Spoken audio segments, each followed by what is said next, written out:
Have you ever noticed that opening a jar feels just a little bit tougher than it used to? Or maybe a single flight of stairs leaves you more out of breath? A lot of us just kind of shrug and say, well, that's just part of getting older. But what if it's actually a sign of something else, something we can do something about? Okay, let's get into it. So let's just tackle the big question right up front. Is this whole getting weaker thing just an unavoidable part of aging? Well, the research is pretty clear that while, yeah, some things change, the real story is way more complex. And honestly, it's a lot more in our control than we think. So here's what we're going to cover. We'll start by unmasking an invisible thief that comes with aging. Then we'll go through 5 warning signs to watch out for. We'll look at why our muscles get a little rebellious as we get older and what the powerful combo of protein and exercise can do about it. And then we'll get practical, how to build your plate, and a really important note about kidney health. All right, first things first, we have to name our opponent.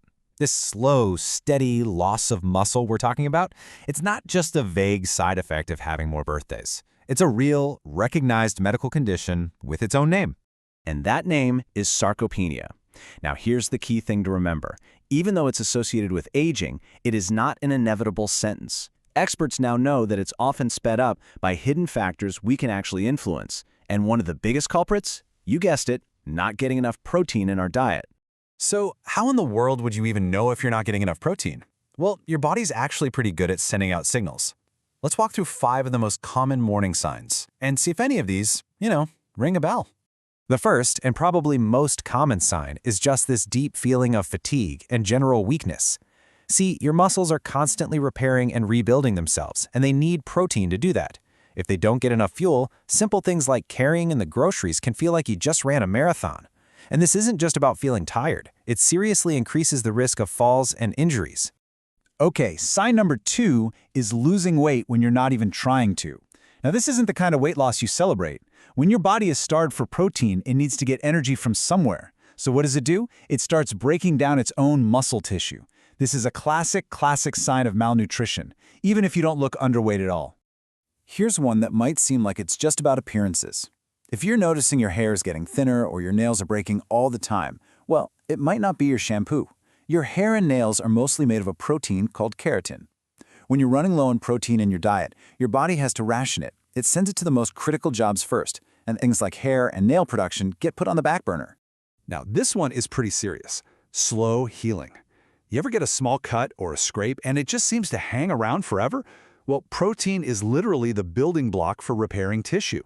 If you don't have enough, your recovery from any injury or even a surgery can slow way down. And of course, that raises the risk of infection.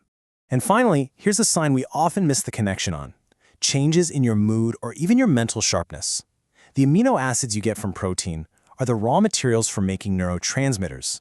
These are the chemicals in your brain that control everything from your mood to your memory. So if you're feeling more irritable, anxious, or just not as sharp, a low protein intake could be a contributing factor. Okay, so we've seen the warning signs, but why does this happen? Why do our bodies actually need more protein as we get older? It seems kind of backward, right? Well, let's dive into the science. This visual just lays out the central problem perfectly. On one side, you have all the reasons we tend to eat less protein as we get older, maybe a smaller appetite, dental issues, things like that. And on the other side, you have all the reasons our body's need for protein actually goes up. We get caught in this perfect storm, eating less of what our body needs more of. And a huge reason for this increased need is something scientists call anabolic resistance. The best way to think about it is like this. Imagine your muscles have little locks on them, and protein is the key that opens those locks to start muscle repair and growth. Well, as you age, those locks get a little bit rusty. The same small key that worked perfectly when you were younger doesn't turn as easily anymore. So you need a bigger key, more protein, just to get the same muscle building job done. So what do we do about all this? How do we fight back against sarcopenia and this whole anabolic resistance thing? The science is really clear on this. It points to a powerful 1-2 punch, getting enough protein, and then pairing it with resistance exercise. Let's break down the protein part first. So if there's one number to take away from this, it's this one. Expert groups now recommend that healthy adults over 65 should be aiming for about 1.0 to 1.2 grams of protein for every kilogram of their body weight each day. That's a lot more than the old standard recommendations. This is the fuel your muscles need to fight back against that anabolic resistance.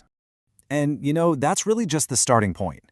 For older adults who are battling an illness, either short-term or chronic, that recommendation actually climbs even higher, up to 1.2 to 1.5 grams per kilogram. Basically, the sicker your body is, the more protein it needs to heal and just to hold on to the muscle it has. Okay, those numbers are great, but what does that actually look like on a plate, in the kitchen? Let's switch gears and talk about some simple, practical ways you can start boosting your protein intake every day. The good news is you have so many options. The key is variety. Of course, you've got your lean meats like chicken and fish, and eggs and dairy are fantastic. But don't forget about the incredible plant-based sources like beans, lentils, tofu, and even things like quinoa and nuts. The goal is pretty simple. Try to get a solid source of protein in with every single meal. And here is a super simple rule of thumb, a great visual from nutrition scientists over at Tufts University. Just look down at your plate. Aim for this. About half of it should be colorful fruits and vegetables. A quarter should be your grains, hopefully whole grains. And that last, all-important quarter, that's where you put your protein-rich foods. It's a really easy way to stay balanced. Okay, now, before you rush out and completely overhaul your diet, we have to talk about one very, very important medical consideration. This is especially crucial for anyone who already has a pre-existing health condition. And it's all about the kidneys. You see, for people with healthy kidneys, that higher protein intake we've been talking about is generally considered safe and really beneficial. But, and this is a huge but, for anyone who has chronic kidney disease, what's known as CKD, the story is the complete opposite. Too much protein can actually strain their kidneys. Their recommendation is much lower, usually around 0.6 to 0.8 grams per kilogram. And that is why this final point is absolutely non-negotiable. This is maybe the most important takeaway of the whole explainer. Before you make any big changes to your diet, especially jacking up your protein, it is essential, absolutely essential, that you talk to your doctor. They know your health history and can tell you exactly what's right and safe for you. So, let's end with a simple question to take with you. Now that you know just how powerful protein is for aging with strength, what's on your plate for your next meal? Think about it. Is there a good source of protein there? Because getting that right, that's one of the biggest keys to staying strong, sharp, and active for many, many years to come.